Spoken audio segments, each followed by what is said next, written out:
So there was a small Ruware ball. It was sold for 38 million US dollars at auction in Hong Kong. Hi, this is Joe's channel at Song Buddha Temple, the largest jade antique jewelry market in the world. Today I received an email from my college classmates. He wants me to find a vase for his grandma. Let's go. Okay, here we are. Let's take a look at this shop first. As you can see, this is a piece of blue and white porcelain. Blue and white porcelains, they were produced in various dynasties, not only during the Yuan dynasty and after the Ming and Qing dynasty. This one is a Yuan style. Comparing to the Ming and Qing style, it has a thick wall. It's heavier. So another difference is look at the bottom. You can see the bottom of this vessel. It has no glaze and very rough. Another important feature is the Yuan style, they have no signature on the surface or the top or the bottom. But the Ming style, they have signature on the surface of the vase. This one is a Ming style vase. Comparing to the Yuan style vase, it has a signature on the surface, as you can see. A signature can tell you when and where this was made, by whom. So this is another important way to tell the different generations. So overall, the Yuan dynasty style is more durable and more unadorned. Because back to the Yuan dynasty, the blue and white porcelain, they were used as a daily vessel for the Mongolian elites. Not like us today, we only see them as a precious artwork. So as China's sea route international trade prospered, the Chinese craftsmen, they merged more Western Arabic patterns into the blue and white porcelain. So I found another blue and white porcelain shop. They have some more example of the blue and white porcelain merged with Arabic and Western motif. So this is, I believe, the crane and flowers. All these symbols and the patterns, they have their meanings and metaphors. So this is another example. You can see these characters. I cannot read.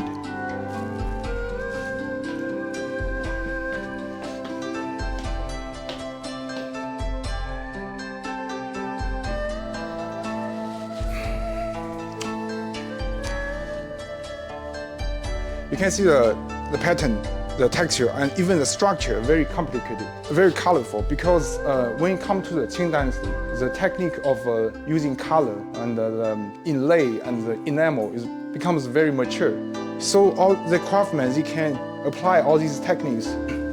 This one looks like the skin of a snake.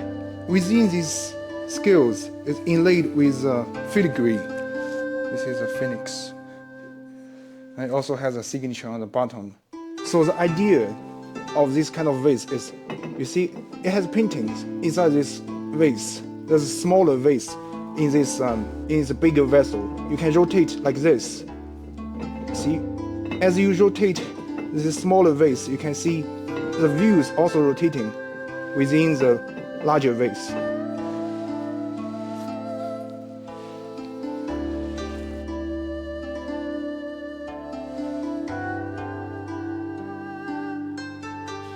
This is a piece of Junware style. The most typical color is like this. You can see the cherry and boysenberry or cerulean mixture.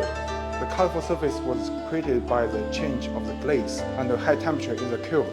So mostly the chemical transformation of copper. This process is called kiln change in Chinese. Because there are too many variables, like the chemical structure of the glaze and the clay and the temperature in the kiln and time of baking, it cannot be totally controlled. So the color you can see, it's a kind of random within a certain range, which creates some very surprisingly intriguing pattern and colors. In addition to the color I'm showing to you, there are some other features we can identify Jun style ware.